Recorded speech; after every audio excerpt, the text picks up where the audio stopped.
Hi everyone. So today we're doing another video. If you couldn't tell already, it's about President Abraham Lincoln of the United States and his call for 75,000 volunteers in April of 1861. Right. So, sources will be cited in the description, and I've added a credit scene to this video because I'm trying something out. So hopefully it works all right. So yeah, sources will be cited there too, as well. So let's begin. So for some background, for those of you who don't necessarily study the American Civil War, right? There are plenty of people, especially outside of America. So some background.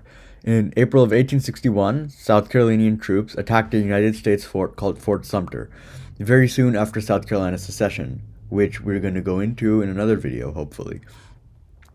Following this attack, Abraham Lincoln called for 75,000 troops to fight the traitor states that had seceded. Again, we're going to go into this in another video, hopefully. This prompted a few more southern states, such as Virginia, to secede because they were like, oh no, you can't use force against other states because that's illegal, right? Or so they claimed. Many people, including these Confederate states that seceded after the call, have claimed that it was illegal for Lincoln to call for 75,000 troops after the attack on Fort Sumter.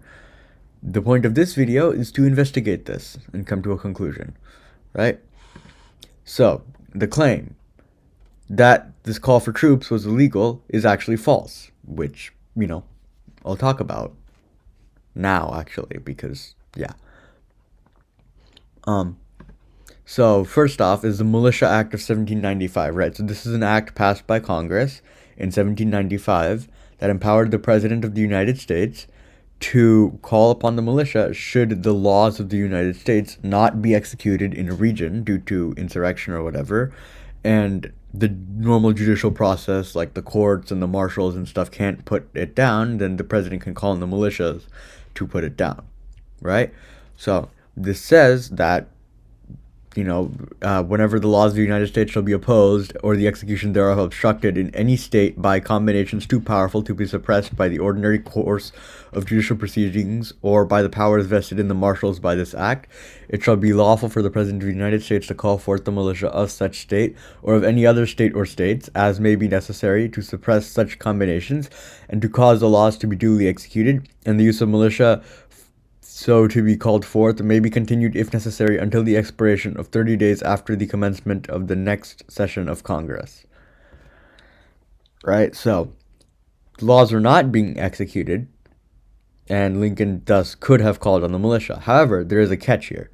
Provided always, and be it further enacted, that whenever it may be necessary in the judgment of the President to use the military force hereby directed to be called forth, the President shall forthwith, by proclamation, command such insurgents to disperse and retire peaceably to their respective abode within a limited time. So, in other words, Lincoln was legally allowed to call up troops as long as he told them to disperse and go back within a set amount of time. The question now is, did he do this? If he did do this, then this would have been totally compliant with the Militia Act of 1795 and thus legal. If he did not do this, then his call for troops would be illegal. So let's see. Proclamation 80. Abraham Lincoln's proclamation calling militia and convening Congress on the 15th of April, 1861, which is actually a day after my birthday in that year. Fun fact. Not that I was alive then. That would be weird. But no. Well, anyways. And I hereby command the persons composing the combinations aforesaid to disperse and retire peaceably to their respective abodes within 20 days from this date. Lincoln makes it pretty clear he is giving a limited time for these people to disperse and return to their respective abodes within 20 days, which is a limited amount of time. So this call for troops then is totally compliant with the Militia Act of 1795. As it says here, the president can call on the militia. So there's nothing wrong with Lincoln calling on the militia. Lincoln's call for troops was totally pursuant to the Militia Act of 1795 and was as such completely legal. Right? So this is no longer in question that what Lincoln did was totally legal so far as calling for 75,000 volunteers from the militia to serve in the military for a certain amount of time. Thanks for coming, and see you next time.